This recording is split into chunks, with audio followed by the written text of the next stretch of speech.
is Zach Murphy, and thank you so much for tuning into my channel or Facebook page, wherever you are watching this from.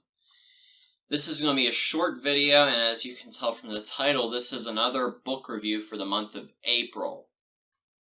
This month I am doing a review and recommendation of a very powerful book, a book I think should be read as much as possible by every believer because it has such good foundational truths, and it's something that we need constantly reminded of. And this book is written by Kenneth Hagin and is called The Believer's Authority. Very powerful. It's a short read, not very long. It's only 76 pages. It's not that long, but there are some powerful truths in here because as believers, we need to realize that we have authority in the name of Jesus Christ, which we inherit. We need to realize that. And this book does such a great job of teaching that. And just a couple things, if some of you don't know who Kenneth Hagin is, he ministered for 70-some years. And one of the things to know about him is before he got into ministry with us, God healed him of an incurable heart condition when he was very young. And he was healed actually on his deathbed. And he talks about, in his books, if you ever read his teachings, he talks about how he was on his deathbed and came to realize what God's word said about healing, and he believed it and acted like it was so. And Kenneth Hagin started what is known as Rhema Bible Church and Rhema Bible School. So if you ever heard of Rhema down in Oklahoma, that was started by Kenneth Hagin. And there's more information about him if you just look up Rhema Ministries Kenneth Hagin. You will find much more. You can see more of their books. And in this book, he talks about the authority every believer inherits. And I just want to quote from a few pages. The first being pages 1 through 2.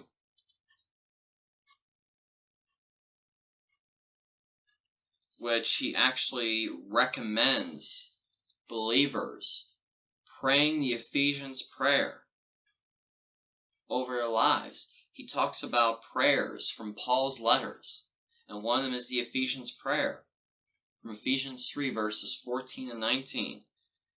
And then on page 3, he writes, we must have the spirit of wisdom. He's talking about from the Ephesians prayer. Spirit of wisdom and revelation of Christ and His Word. If we are to grow, it is not going to be imparted to us through our intellect either. The Holy Spirit must reveal it to us. People often want to know how to pray for fellow Christians. If you start praying these Ephesians prayers for them, you will see results in their lives. I suggest you pray these prayers for yourself too. So he's saying, not only pray the Ephesians prayer for yourself, but pray them over other people in your life. They're biblical prayers, laid out right there, prayers Paul wrote out for us that are in his letters.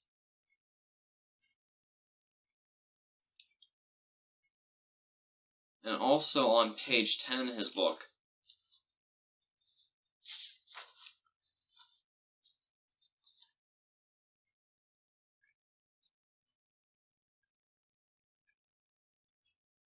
he writes, the believer who thoroughly understands that the power of God is backing him can exercise his authority and face the enemy fearlessly. Authority is delegated power, power delegated to us from Christ. Paul told believers to be strong in the Lord and in the power of His might. That means you can step out in front of the devil, hold up your hand and tell him not to come any closer. Use your authority, he writes, and that's something the church needs to do more and more. We need to come to the realization we have this authority in Christ.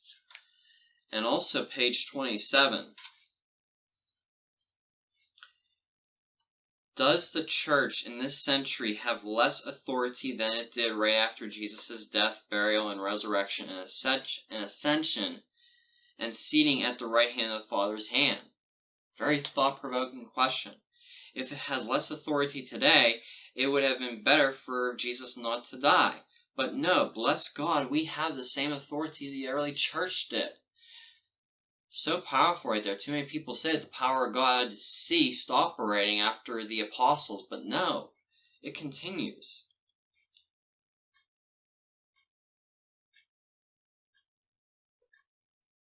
And he even quotes Matthew 28, verse 18, Jesus saying, "All power is given unto me in heaven and earth." All authority can be exercised upon the earth has to be exercised through the church, because Christ is not here in person in his physical body.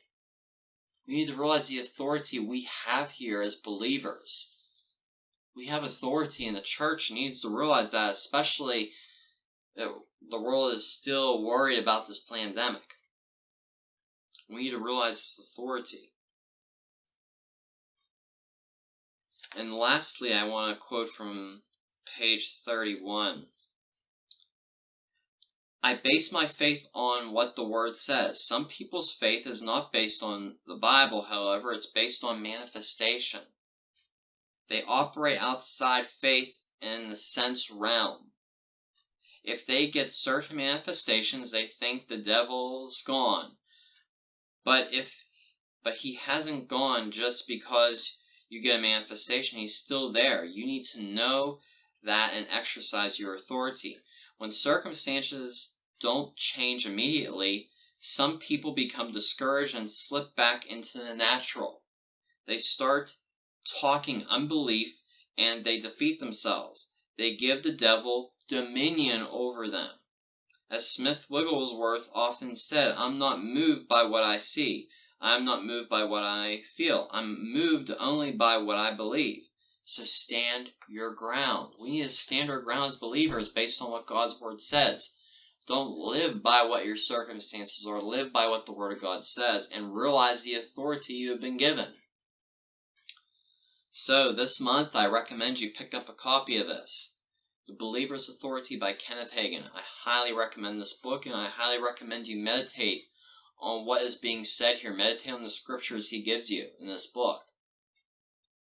And realize you have authority in Christ. If you're truly born again, you have authority. So, this is my monthly book recommendation. I highly recommend this book for you. So, if you have read this, please be sure to comment your thoughts down below. And be sure to share this with others. I believe that this book can help other people walk in the authority Christ has given us. So once again, thank you for watching us. God bless you and have a great week.